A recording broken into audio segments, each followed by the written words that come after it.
What is going on, everybody out there? It is very hot here in Austin. You know, Steven, yesterday we had a heat index of about 120.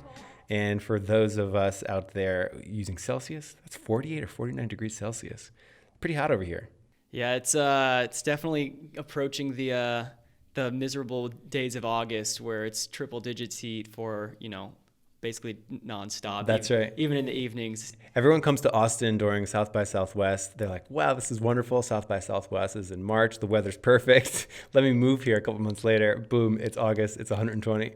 Yeah, I recently just, when I was flying back to Austin from California, it was like 2 a.m. and I got off the plane and it was like 90 degrees outside. I was like, where am I? Yeah, it's wild. Anything you particularly like to do when it gets this hot? Stay indoors, drink right. lots of water. That's right.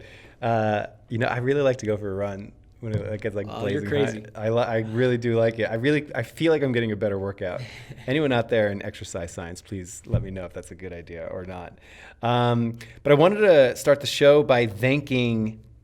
Help me out with the pronunciation of this name, Steven. I think it's a Kiryat13. Thank you so much. Kiryat13 on Apple Podcasts, which I think is the only place you can leave podcast reviews on the internet. Like, you can't leave them on Google Podcasts. That's what I used to listen to podcasts.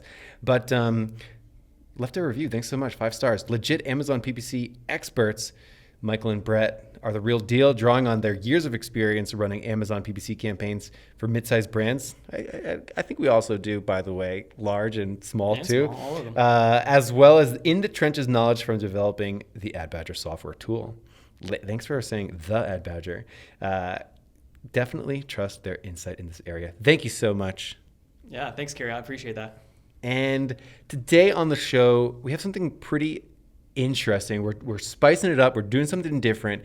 We just put up on our site a voicemail. So just like so many other shows, you can now dial in to AdBadger. Go to adbadger.com/voicemail. You can leave us your questions and we'll play some of them on the show and talk about some of them on the show here and there when we have episodes like this, which is our frequently asked questions show.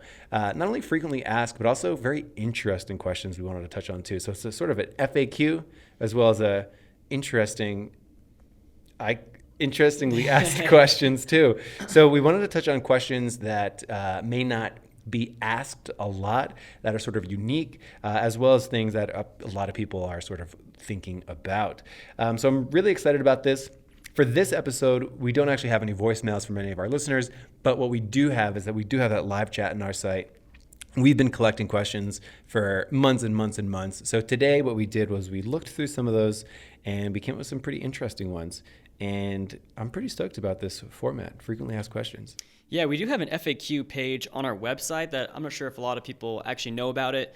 But this is kind of just a way to just kind of bring a lot of those questions to the surface that hopefully help a lot of people out because, Michael, like you were saying, we get a lot of the same questions asked over and over again, and we think it would just bring a lot of value to the Amazon PPC community if these questions were just kind of broadcasted and, we gave our own insight just based off our own, experiences and what we've seen work and not work. Yeah. I love that you said Amazon PPC community. As a super quick aside, we were just talking with our social media intern and, I think it's doing social media for a company like AdBadger is going to be tricky, right? It's B2B instead of like B2C. It's also in a niche B2B. So it's not like we are WordPress.com or Wix or MailChimp where every single company needs email marketing that exists with sort of just Amazon companies that like want to level up in a specific area of paid advertising. So I was like, that was a challenge, but that's also like a cool opportunity too. Like we get to help set the stage for what the Amazon PPC community looks like. That's like a super quick aside. And I think it's a really cool sort of side mission for AdBadger and this podcast to have is to really cultivate a really strong, robust, mature, sophisticated Amazon advertising ecosystem. And I think it's been really cool even in the last 2 years. It's definitely matured from its inception point. It's getting less like the Wild West and it's getting more sort of sophisticated with more sophisticated strategies. And everyone out there listening is part of it. Yeah, so and I love to see. Thanks so much. I also love to see just how passionate everybody is when it comes to this kind of, this style of advertising, especially with Amazon. we just see people, blowing up either our Facebook page or other Facebook pages with questions. And I think that's great because someone told me one time that your biggest strength is the tasks you do that make it feel like time's flying. And so I think for a lot of people out there, I think it's PPC. I think that's why they're listening to podcasts and everything because it makes time fly. I'm only laughing because we're interviewing a lot of people to bring onto the team at AdBadger. That's something you ask That's a lot. my question. I want to make sure. That's how I know what someone's strengths are. That's right. So let's get into it.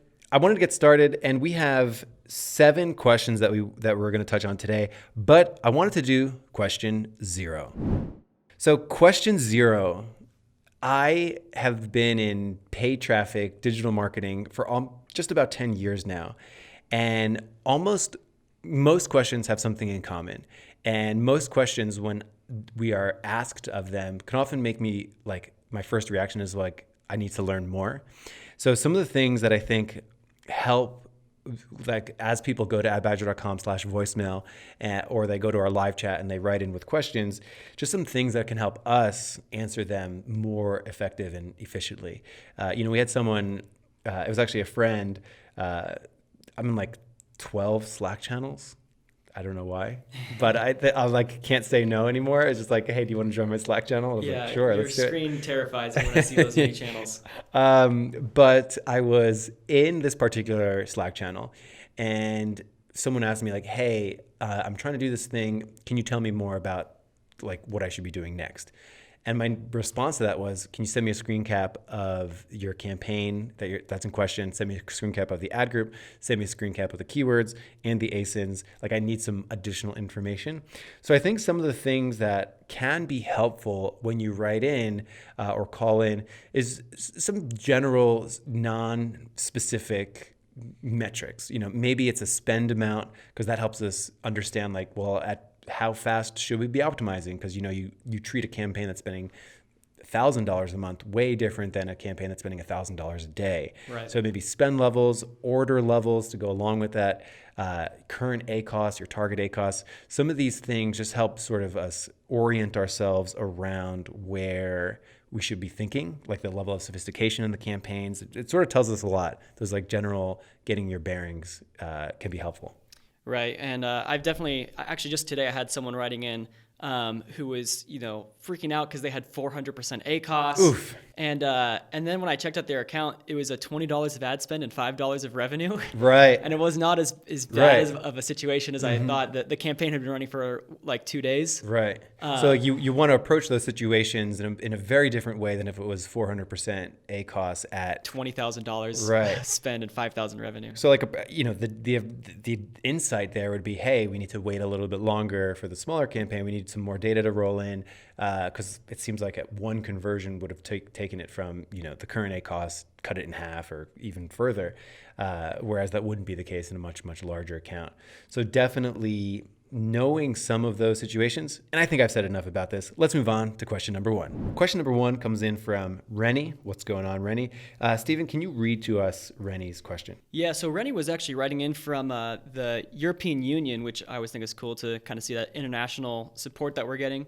They were actually they were actually writing in about one of our blog posts on the Amazon advertising stats post that we put out that we try to update pretty regularly. We just updated it for May and June's metrics just this month, so you guys can check that out if you want to see It's one of our most popular posts. Yeah, and we basically just use our own data pool to kind of give you guys some benchmarks and averages. And Randy pointed out that we talk about the average click-through rate. And we say that if you have a really low click-through rate on one of your products or campaigns, that means you may need to optimize your product listing because you could be having some listing quality issues there. And now Rennie's question was, how can product page listing quality issues affect your click-through rate? Because the potential customer doesn't see your product listing until after he or she has clicked on the ad. So basically he's saying, shouldn't product listing optimization only affect conversion rates, not click-through rates? Michael, how would you respond to that? Right. It's almost like I was reading this post one time and I thought it put things really, it was very concise. It's like the goal of every step of the sales funnel is to just get the person to do the very next thing. So it's like, if you have this really robust sales funnel from Facebook ads over to Amazon, it's like, okay, the very first step is to just serve an ad that people will click on. And it's very true with Amazon too. It's like the goal of the ad, yes, ultimately we want the sale, but really the goal of the ad is just to get the person to click on it. Right. So those components that go into the clickability of the listing are the specific listing product details that influence this very first micro step. Is it clickable? And Right. that's the thing. So like, what are the components of clickability for an Amazon listing? Yeah, and I mean, so when we talk about product listing itself, there's a lot of things we're talking about. We're talking about the title itself. We're talking about the product images. We're talking about the bulleted details, and not all of that information is actually seen from the Amazon search results page, but a lot of it is. So you are going to see the price, for example. So folks who look at the price, they're instantly going to know if it's in their price range or not. They're instantly going to see the reviews. So having really bad reviews is obviously going to drop your click-through rate. People are also looking for that little Prime badge. People will gravitate towards the products that are FBA and have that little Prime sticker on them. And also just that first picture is your most important picture for clickability. If it's a really bad, Michael, I saw one product where the very front picture was the product in the box, and the box was damaged. What? And that was what they were using for their main image, was a damaged box. So everything's fixable though. So yeah, everything, we can clean it up, but we can clean that up. Those are definitely the listing quality issues that could definitely have a big impact on your CTR. Right. So hammering on those. So it's kind of like you should be able to sort of measure that as a whole. And I know loads of things in the campaigns themselves will also influence CTR. If you have a broad match keyword that's targeting loads of things that aren't getting clicks, and then you clean that up, that can improve your CTR. So it is difficult to test what the impact of an image, the price and the star rating and the title, how that quantitatively influences the click-through rate. However, we know that an improvement in those things does have an overall trend. So my recommendation for sort of taking that in stride, turning that into a process, would be to sort of track your overall click-through rate on that particular product. And if you want your overall click-through rate on a particular product all at once for your entire account, we talked last week actually about product reports. So there's a product, you can download an advertised product report. You can run a pivot table and you can sort of know the click-through rate on there. And then as you're growing your data set, you can start to see the influences between your campaigns for that product's click-through rate over time. And ideally, it's getting greater over time as you make those adjustments to your product image, your title, your star rating, and all those good things. Yeah. All right, let's move on to question number 2. All right, so this question is coming to us from a person named Tao, all the way from China. So again, it's awesome that we're getting that international impact. And they were asking about using fixed bids versus dynamic bidding, whether that's up and down or down only. Currently, their entire account is set up for dynamic up and down. And on previous episodes, we've actually recommended using fixed bids over dynamic bidding. But this is a question that we keep seeing over and over again. So we thought it might be a good idea to readdress it, and also just talk about if you're going to make a big change for your entire account, move everything from dynamic to fixed bids. That's the first thing to address in this question. Yeah. Should you ever be making a huge global change like that? Probably not. That's probably the first thing to address in this question. PPC accounts, you want to chip away at them over time. Like your Michelangelo creating the Statue of David. Yeah. I was gonna say like you're Michelangelo creating the statue of Michelangelo. No, like you're just chipping away at marble. That's how I think we should all be thinking of our PPC campaigns, small gradual changes over time. That's where we're trying to get, because regardless of what we're about to say, our thoughts on fixed bids versus the dynamic bids settings in Amazon, the truth of the matter is it may vary from account to account, from industry to industry, from campaign size to campaign size, all these different things. There's going to be loads of variability, because if it was as easy as just do this 1 through 3 step and then everyone's account would be absolutely perfect, we wouldn't have a podcast series. It would be one episode where we say exactly what you need to do. But there's so much variability there. So the first thing I would say, let's just put this into context. you always want to chip away at your accounts. You want to test it, see how it performs, and then sort of roll it out more, roll it out gradually over time. And gradually, of course, is a relative word. The larger an account, probably the faster you can go. The smaller, probably the slower you can go. But that's the first thing that I want to touch on in this question. Right. I like to go on rants. Yeah, so I mean, I think we would definitely recommend, starting off with just a couple of campaigns first, switching those bidding strategies from dynamic up and down to fixed bids, and really you could actually do like a step ladder, step stool type thing, and switch from up and down, dynamic up and down to dynamic down only to fixed bids if you want to make it even a little bit more seamless, that transition. So what are your general thoughts on this? General thoughts, I think I used to be really against dynamic bidding because I'd never really saw any good performance come out of it. But I think Amazon's algorithms have gotten a little bit better. I've seen dynamic bidding perform a little bit better. My personal preference is I still would rather use fixed bids because I like to be in control of every bid on every keyword based on its performance. Again, Amazon's not very transparent with the data they use to, they say if it's more likely that this search will convert, they'll increase the bids by up to 100%, which to me is a pretty big increase, especially if you're already using a bid modifier for top of search placements that's willing to increase it by 100%, and then they throw another 100% on top of that. It gets out of control pretty quickly. So I mean, it's kind of strange even the description of dynamic bids inside Amazon, where it's like, how much are you doing it by? Why are you doing it? I haven't inputted my target, like what I want it to get to. So how do they really know what, my sort of thing here is like, in general, I feel like Amazon doesn't necessarily care if I'm getting a 10% ACoS, 20%, 30%, 70% ACoS, as long as I'm on the platform, I'm spending money, and I'm just moving forward somewhat, like I'm getting sales and I'm spending money somewhat. I feel like it's the individual advertiser's responsibility to be like, my target is blank, and I want to be sure that my bid is within my target spend per click relative to how much revenue I generate, which is sort of third-party consultants too, like everyone who's not an Amazon seller but is in the Amazon space. It's like the goal should be to help people hit their goals, not necessarily just any arbitrary number.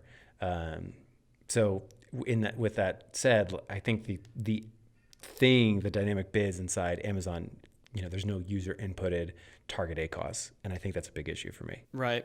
What would actually be really interesting to see is if Amazon released you could download like advertising reports for dynamic bidding and kind of see the results, like when they increased bids, what happened to your sales and revenue and all that stuff. Stephen, put it on your Christmas list. I'll put it on there because they have it. You can see placement reports, so it'd be interesting to see like dynamic bidding reports and the actual effectiveness of it. But one reason again why I personally opt for fixed bids is if you're using a bidding calculation or even like a software tool that's running bid calculations for you, you're usually trying to target a certain CPC, and dynamic bidding can easily double your CPCs and take you out of your ACoS range, and so I personally opt for fixed bids. Yeah, and some final thoughts on that. If you are going to be an active sort of power optimizer, and probably people listening to the show are going to be, then using fixed bids, setting your own bids based off your performance is probably the path that probably a lot of our listeners are generally going to take. Curious to get even more. We should crowdsource some details on this. But I do want to say one more thing. The one time when I do opt for dynamic bidding up and down is I'm okay with using that for auto campaigns. And the reason being is because with auto campaigns, you don't have control over the search terms that are coming through. But that's when, Amazon, I think, will, if the customer's search term, pretty much matches your product title exactly, it'll increase your bids for those highly relevant searches. And then the ones that are not quite as relevant, it'll decrease the bids. If it's a manual campaign with exact match keywords, though, you can bet I'm going to be going fixed bids. Cool. That's a good final thought. Let's move to question 3. All right, question 3 comes in from John, and John says, "Hi, I have recently gone through all of the Ad Badger podcast content And first off, thank you so much. That's awesome to hear. That's a big feat. That's a big I think feat. I spoke with him on the phone. He said he went through it in just a couple days. Whoa. Is what he said. We need some kind of like listener thing either on their site or in the office here of just like people that can say they listen to That's everyone. right, the Hall of Fame. Right, the Hall of Fame. I think that'd be really cool. Anyway, fully understand the suggested strategy of starting with an auto and transitioning into manual campaigns from the derived keywords. However, after running a campaign as suggested, all the report developed were ASINs. So I guess he's looking at a search term report. He only sees ASINs, which are not useful in scaling manual campaigns. So I think this is a good point to pause. So Stephen, I just want to confirm my understanding to this question. It seemed like he was running the auto, and the only things that he got clicks for were actually ASIN, suggested sponsored product. Mm-hmm. Okay, so that's where we're at. I think I've seen that before. I think it's rarer where you only get ASIN impressions, but it can happen. My hunch is that this is probably a smaller account. So I think that's interesting. And then the question sort of wondering, did I do anything wrong with my campaign, basically? And I think no, like you didn't do anything wrong with your campaign. I think that can happen where you only get ASIN impressions on your auto campaign. It potentially has something to do with the suggested sponsored product, like the suggested product on the product pages, giving you those ASIN clicks are probably coming in cheaper, like at lower bids than the like top of search placements that you could also get from your auto. So it's like all of the, potentially only winning bids for the suggested sponsored product as opposed to search, which can be potentially more expensive perhaps in this case. That's sort of what my gut is telling me on this one. Yeah, you're absolutely right there, Michael. The product page placements can sometimes be a little bit cheaper as far as CPCs go. So if you just had a lower bid for the campaign, that could just win you more of those placements, and therefore you'd be seeing more of those ASINs popping up in your search term report. Should he increase the bids on the auto? Should he increase the bids? I mean, it depends on, if he's already over his target A cost. And it always goes back to goals. Right. This is one of the things too. It's like, how do we know? Like, maybe his potential budget is $3,000 a month, but he's only spending $500 a month. I would probably say in that case, like, yeah, let's boost it up. Let's get some data, especially if it's early days. Paying for data when you first get started is generally a good idea. You want to see how it performs. So that's sort of some thoughts here. You can also do the RPSB, the research, peel, stick, and block strategy if you only got ASIN impressions. In fact, like there's ways like we talk about reverse engineering a campaign. So it only gives you ASIN impressions. And then you'd have an only ASIN impression campaign and an only search impression campaign. And that's like kind of a cool idea to like play around with and try to reverse engineer campaigns like that. So I don't think it's necessarily a bad thing, but it's probably has something to do with bids, maybe some relevance, maybe Amazon's not fully understanding what the product is about or something like that. So that's what I sort of think about. That's my reaction to this one. I need more details. Yeah, and I think the best strategy in this situation, and this actually only applies for auto campaigns that were created after November 2018. So if anything before that, you're out of luck, unfortunately. But any campaigns after that, Amazon allowed you to kind of control your auto targeting options. Right. And so if you're only getting ASINs, there's 4 auto target options. There's close match, loose match, and then complements and substitutes. Mm-hmm. So close match and loose match are actually pairing you up with customer search terms. Yep. And then complements and substitutes are pairing you up with other ASINs. Mm-hmm. So you could actually, if you wanted to basically nuke your, ASINs targeting on those, you could actually set those to 2 cents for substitutes and complements, because 2 cents is the lowest bid Amazon will let you do. So that's probably the best way to nuke it. And then you can also always increase your bids for top of search if you want to, ensure that you're actually landing on the Amazon search results page. Said very well, my friend. Let's move on to question 4. All right, question 4, another John. I don't think the same one. This question is, when should someone manage my campaigns like an agency or a freelancer, or when should I do it myself, or when should I use a software tool? Pretty good question. You want to take a stab at this? Yeah, I would say just always go straight for the software. I think this is worth an entire episode on its own. So in general, we live in a world, I have a book on my desk from Frederick Valleys about like PPC and artificial intelligence. And, the days of not using tools to manage PPC, I would say are long gone. If you're not using a tool to like manage SEO or ranking or paid traffic, it's like you probably should, like your competitors are, like, and even if it's saving them an hour a week, if it's saving them 2 hours a week, like that's time that they can then dedicate towards other areas of optimization, which then you have to spend. So whether you're working with an agency, like hopefully that agency is using a software, or a freelancer, they should be using software too.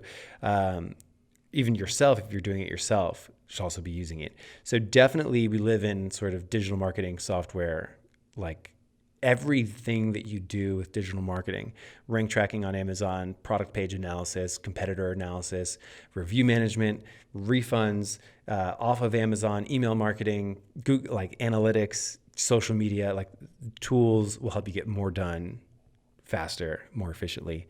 So that's definitely it. It's almost like the thing of like economic productivity. Like it goes up and up. I listened to this podcast on Planet Money, and it was talking about like economic productivity was like how much work it requires to get like 1 hour of light inside. And like hundreds of years ago, in order to get light inside, you had to like go find whale blubber and like make a candle yourself. And like now it's so much easier for us to do it. Wait, I don't need to get whale blubber anymore? That's what this point. This is news to me. The point of the podcast was just like things become way, way, way more efficient. Like our economic productivity, like we do so much more per hour than people did 10 years ago, than people did 50 years ago. So tools and software is a way that you can get more done faster. That's my little rant on just efficiencies with tools. And then in terms of, an agency, a freelancer, doing it yourself, I think there's some interesting things to consider in this case. First, like what stage of the business is it in? It's very easy to hand off a campaign that has some momentum to an outside party because like, hey, it already has some momentum. Can you like take this to the next level? I think that's probably the most common. And for some people, like the next level can mean different things to different people. And, maybe they're spending $500 a month and it's okay. Now they want to hand it off to maybe a small freelancer. Maybe they're spending all the way up to $5,000 a month. Then they want to hand it off maybe to an agency. So I think different things can matter, and the different interests of the sort of the business team. Is there someone that really likes doing the paid traffic? If so, then yeah, why don't you guys develop that intelligence for yourselves internally? That could be cool. Maybe nobody wants to do it. Maybe you need to find a good, trusted partner to do it. Then for sure. So I think there's loads of different levels here. So what are your thoughts on that, Stephen?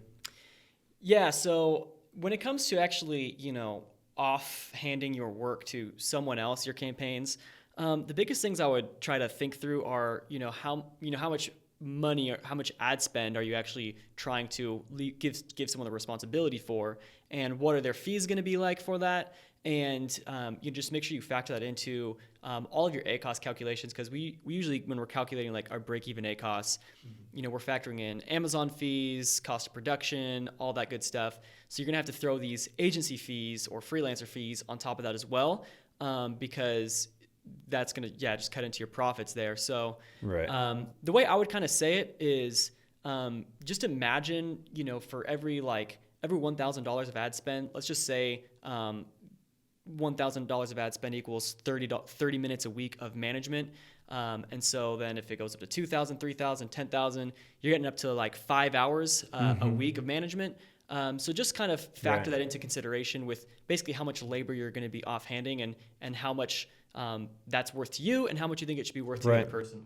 I also think this isn't a question that this person asked, but we could probably do an entire episode on this. But my favorite thing to assess an agency or freelancer or whoever you work with is, do they do what they say they're going to?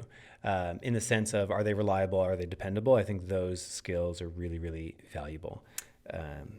What's up? And just a quick word of advice. We were actually joking earlier today about releasing a podcast episode or a blog post about how do you know if your agency is ripping you off, your advertising agency. And one of the things that I recommend everybody do if they have an agency is double check your search term reports and see how often they're downloading those. If they're not downloading them on like a monthly or at least bi-monthly basis, you might be getting ripped off. Right. And same with bulk operations. If they haven't been downloading or uploading any bulk files since you hired them, A little suspect. yeah. But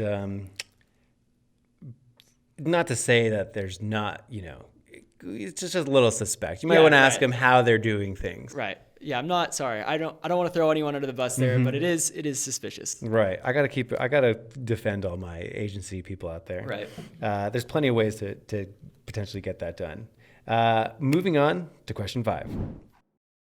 So this question came in to us from a gentleman named George, and he was saying that he heard the advice to split up your campaigns based on keyword search volume. So he had 2 different campaigns, one filled with keywords that had over 1,000 searches a month and another one that was under 1,000 searches a month. And he was wondering our feedback on that kind of advice. So you know what? In our pre-show, I had what? I had never heard that reaction. But I think my reaction now after hearing it again is, yeah, why not? Give it a try, see what happens.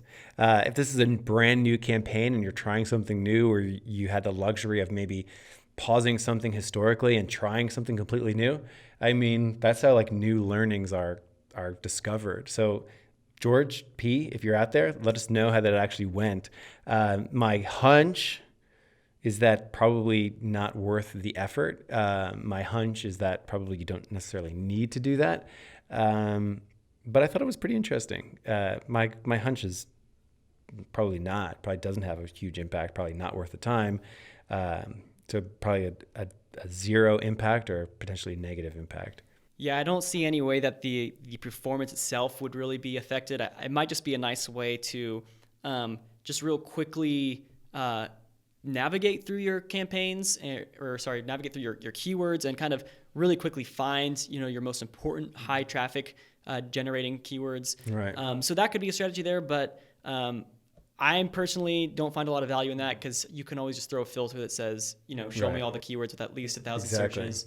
So sometimes I feel like there's some strategies are just like, hey, can we think of a strategy? Separate all your campaigns by alphabetical order. All of your A keywords, start with A, and then all of your B, segment those out. Why not? We had Michael, I don't remember if we had one customer who had single keyword campaigns. Do you remember that one?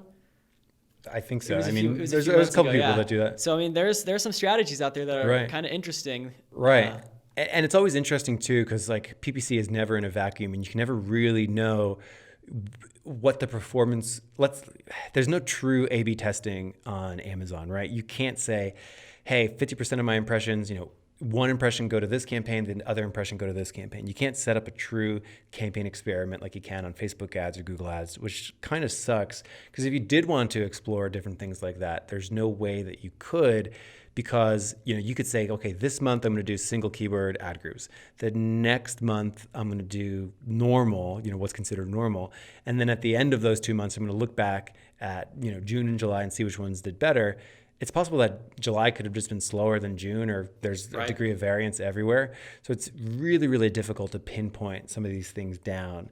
But yeah, I'd love to hear how that went for George. My hunch is probably don't need to segment your keywords by search volume. Moving on, question 6. Question 6, should I be pausing my campaigns during certain hours? This is pretty interesting, and I've got some thoughts. Stephen, I know you've got some thoughts.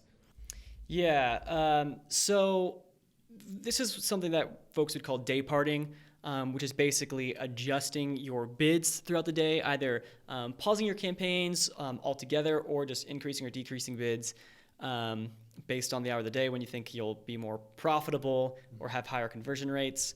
My answer is I would say it's not really worth it. And the reason why I say that is because Amazon doesn't give us hourly reporting data. Right. So it's really all speculation. You're in your campaign. You're really just guessing in the dark. Right. you're guessing and shooting in the dark. You're doing both. Yeah, you're guessing blindfolded with trying to figure out. You're just saying, well, maybe I'm not getting as many sales in the morning, so you'll pause it then. But you don't really know that. It's Right. all just hypothetical. I think if someone has a mountain of data to be able to rely on, then of course you should be doing day parting. But in terms of, there's a 48-hour delay, a 12-hour delay inside Amazon advertising. It's getting shorter. Like I'd love it if they were actually able to tell us that.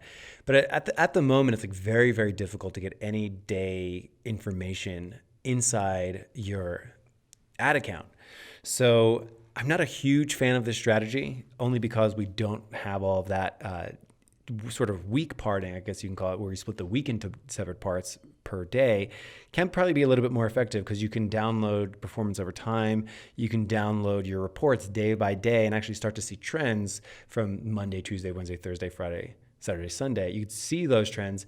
And then, yes, potentially you can go in at certain times and play with budgets or play with things of that nature during certain days of the week. However, pausing a campaign, like this person was asking, should I just pause my campaigns when I go to sleep at night and turn them back on when I wake up or something like that? Because, sales are definitely lower then. It's a pay-per-click platform. So if somebody's searching, then you'll only get charged when they click on it. So that's okay if the search volume is lower. If the conversion rate is lower, people are just generally less likely to convert.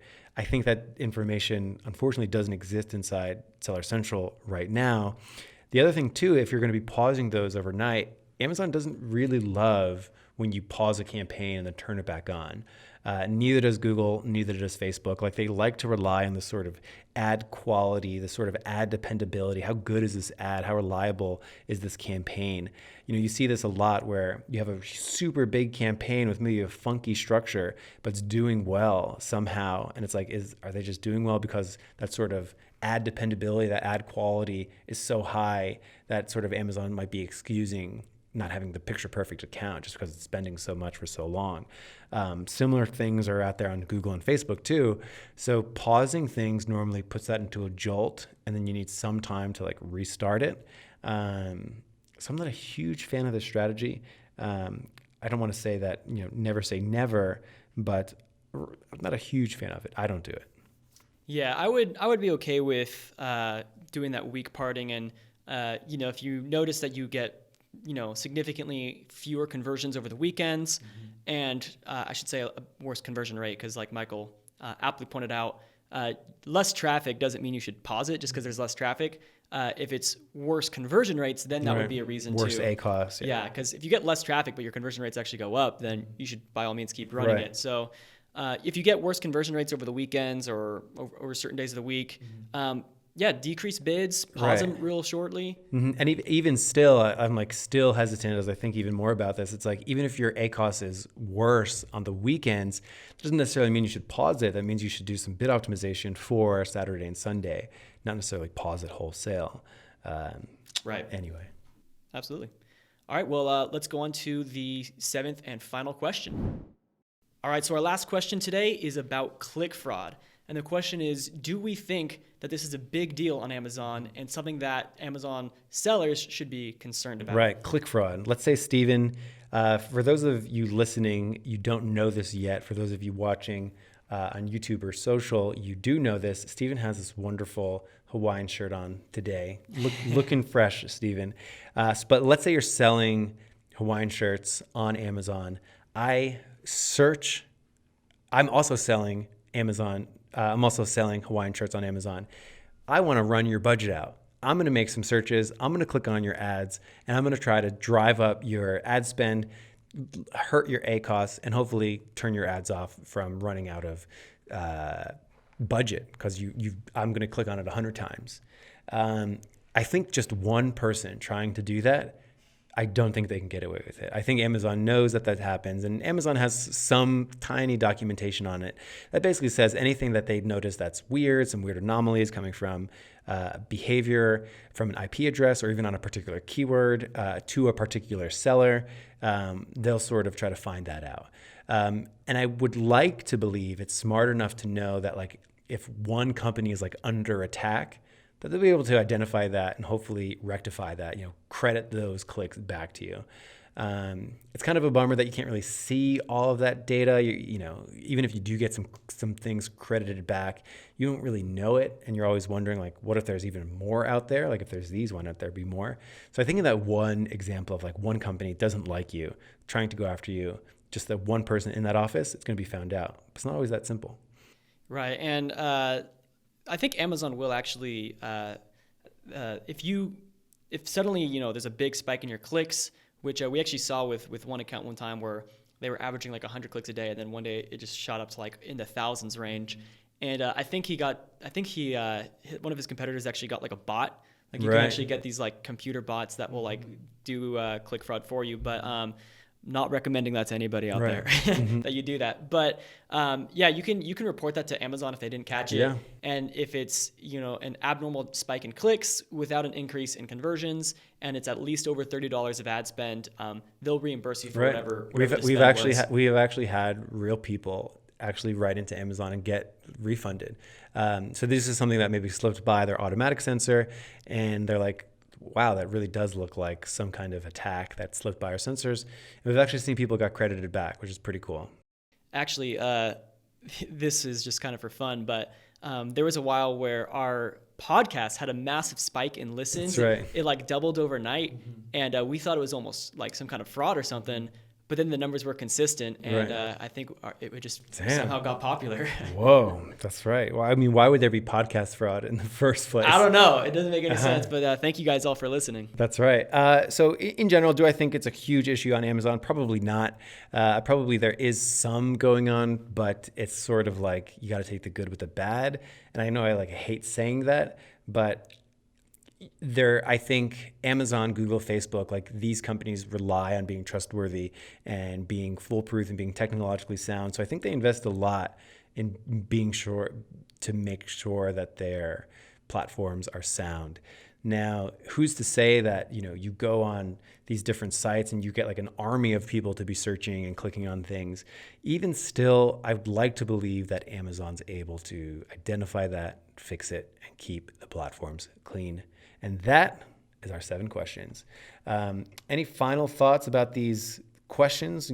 People can go to adbadger.com/voicemail to leave a voicemail, and we'll actually include that on future FAQ shows. Maybe we'll do an FAQ, one question at the end of every episode. Who knows? Getting ahead of myself. We hadn't talked about this. But any final thoughts, Steven? No, I'm just super excited to hear from you guys. I love your questions. A lot of them are really good, and sometimes they're things I never thought about before, so it definitely keeps me on my toes and keeps me sharp and rethinking new things every day. That's right. So that's adbadger.com/voicemail to leave us a note that we'll play on the show. I think I have to say we probably won't be able to play all of them, but if you want to get all of our episodes, head over to adbadger.com/podcast or wherever you get your podcasts. And if you'd like to know more about what Steven and I do professionally, head over to adbadger.com/podcast deal, and we'll see you guys next week. Take care.